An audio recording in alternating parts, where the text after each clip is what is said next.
Are you kidding me? Pascal. What's up, y'all? It's your boy Pascal back at it again with another pop-up video. Be sure to follow me on Instagram and on Twitter, The Pascal Show. One word, hit that like button down below. And let's not forget to crush that subscribe button if this is your first time checking out this channel right here. And also go over to my secondary channel, The Pascal Show Clips. Please go and crush that subscribe button over there. It would be greatly appreciated. Anyway, we got to jump into this story. This one's really bothering me a lot for a lot of reasons. So I'm not coming at you guys with that same vibration that I usually do with my pop-up videos. Real talk, this one very much upsets me. And this is a story that I feel like is not getting out there, and it should. Because we need to start taking care of ourselves. We really need to start taking care of mental health. Mental health is a serious thing, especially within the Black community. And this story makes my blood boil. Take a look at this. Black student is refused care twice at a Canadian hospital during mental health crisis, is found dead in lake hours later. Family alleges the S word, and the family saying they didn't care. So before I'm gonna say my piece here really quick. There was this kid, like I said, Samwel Uko, 20-year-old college football player, went to the hospital twice, seeking help because he was having a mental health crisis. He was having a psychotic break. And we have the footage in which one of the hospitals forced him out the front door, forced him out with security guards. The security guards threw him out the door while he's screaming, saying he needs help. He's having a mental crisis. He needs help. They did not listen to him. And now this man is no longer with us. Let's get into the article. This one really boils my blood. I'm not lying. This one really upsets me because I feel like it should hit home for all of us. Black, white, doesn't matter what race you are. This should hit home for every last one of y'all that decide to click on this video and listen and watch this video. All right? Please share this video. That's all I ask. I don't ask that much on these pop-ups. I ask that you share this particular video. In this particular video, please.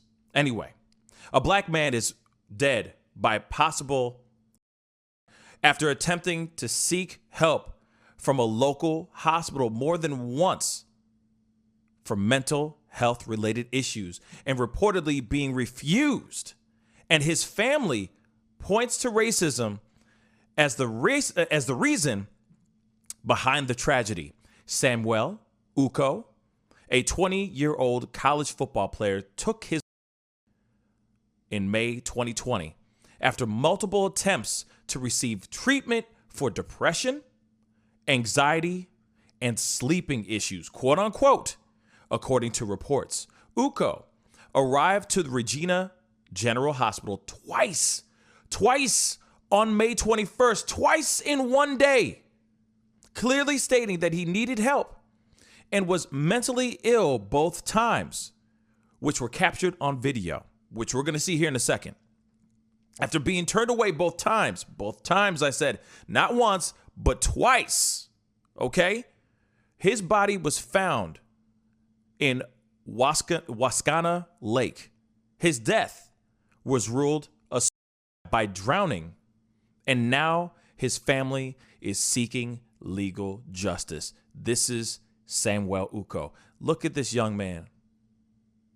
Good looking, handsome, athletic, had a future ahead of him. Only 20 years old. 20 years old, y'all. Here we go. A little bit more information about Uko.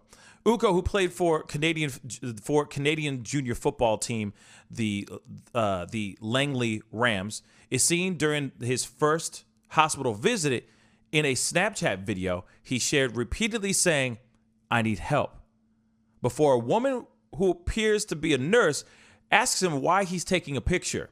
He reportedly sought help that morning as a result of having trouble sleeping due to chronic pain from a previous car accident and was struggling with depression. After telling the staff he was not experiencing thoughts, he was discharged with medication and mental health resources, including being told to return to the hospital if he felt worse. So they just gave him a couple pills. They gave him a prescription for some medication, for some pills. They gave him a pamphlet pretty much and said, go on your little way. And if you have any problems, come back. Take 2 and call me in the morning type of situation. All right. Later that same day, y'all, that same day, Uko allegedly called the police, citing mental health concerns, and was escorted back to the hospital.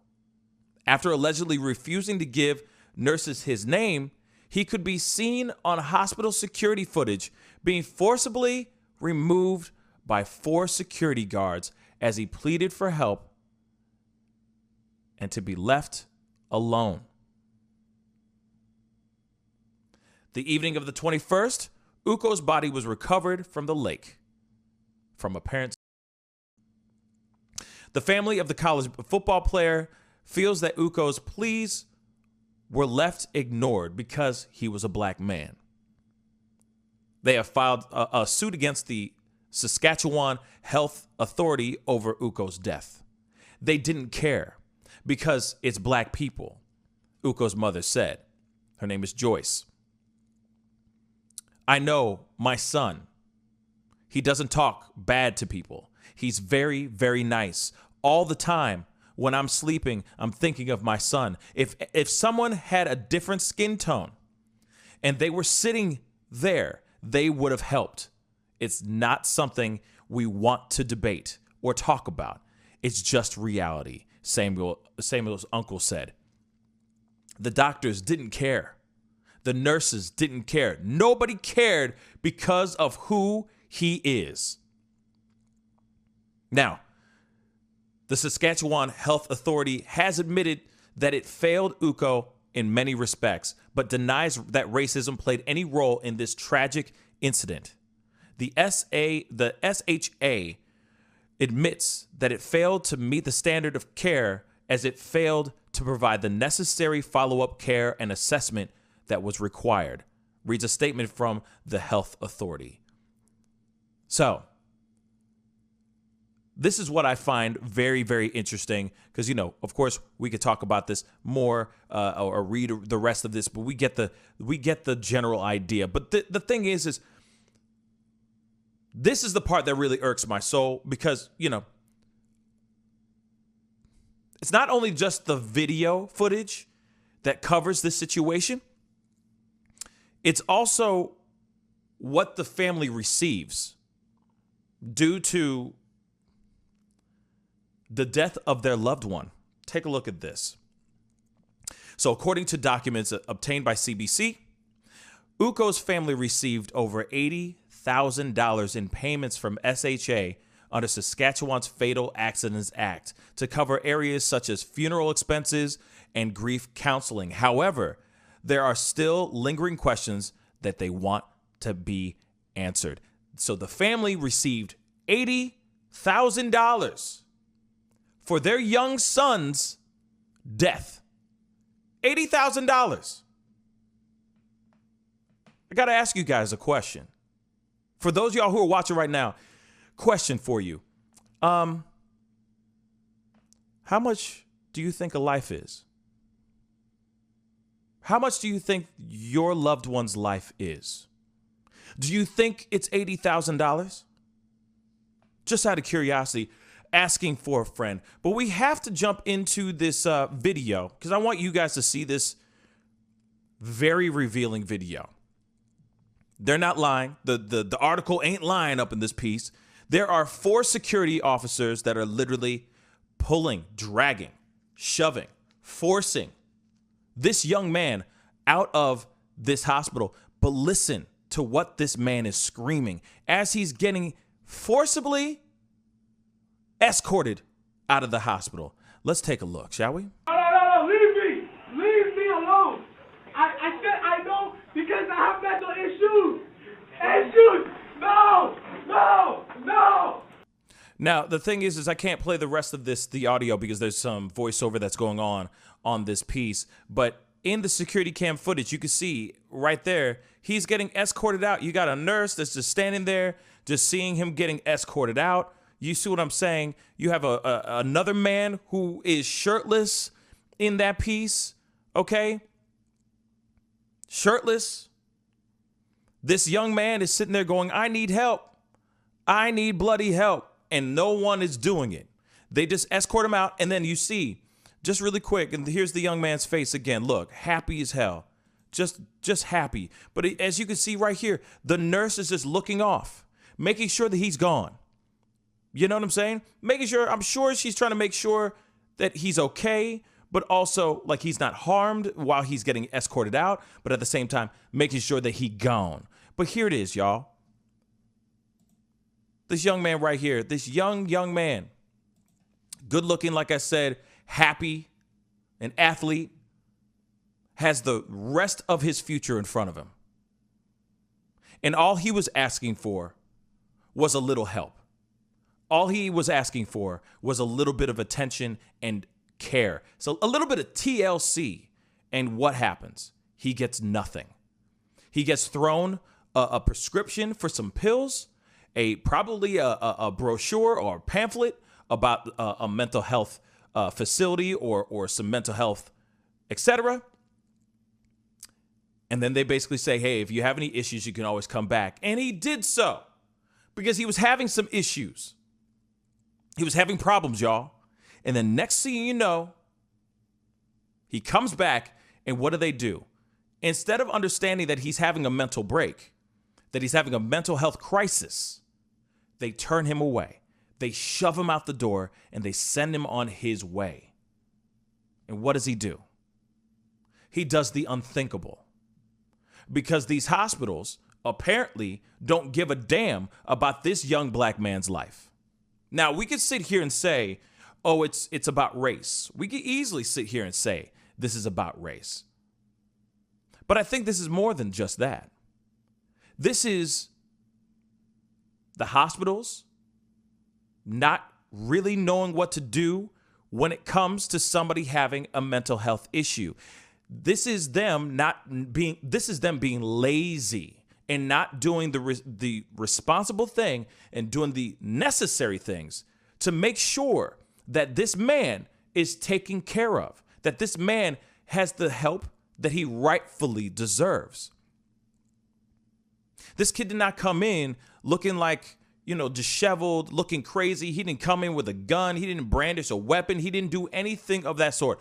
All he did was say, maybe because during his mental health crisis, he's having a moment of paranoia. So he's not telling the person his name. But he's also screaming that he's having a mental health issue. He says, please don't, please no. I'm having a mental health issue. And they ignore him. I'll leave it up to you guys if you think this is racially charged, racially motivated, or not. But I will say this too. We need to start taking care of ourselves. We need to start taking care of each other. Mental health is a very serious thing, even more now than ever. It's out in the forefront even more than ever before because of what we've dealt with for the past year and a half. We have all gone through some serious hell in 2020, and it ain't over yet with this 2021. There's a lot of us that can't take the mental heavy lifting as much as somebody else. And we need to understand that there are people out here that are hurting, that we don't know are hurting, that need us to listen when they speak. If Samwel was actually heard when he was yelling that he's having mental health issues, and they actually called the resources that they had, the respective resources that they had to help facilitate his mental issue, he'd still be here with us. He'd still be with us. Anyway, that's the video, y'all. Comment down below. Let me know what you think. I would love to hear your thoughts on this story. This one just really, this one breaks my heart. You know what I'm saying? We don't take, especially Black mental health, I feel like we're not taking it seriously. And we're hearing more and more stories like this where people are getting hurt. People are doing devastating things to themselves, or they're doing devastating things to other people because no one's listening. We need to start to prick up our ears, and we need to start listening to each other, because here it is. Just because somebody is having a mental health issue does not make them weak. It makes them aware. Anyway, it's time to get going. Be sure to comment down below, hit that like button down below, and please, most definitely, crush that subscribe button. It'd be greatly appreciated. Anyway, it's time to get going. Be good to yourselves. Be good to one another. And I'll see you guys in the next video. This is The Pascal Show. Bye. Pascal, you are now rocking with that dude Pascal. We be going wild.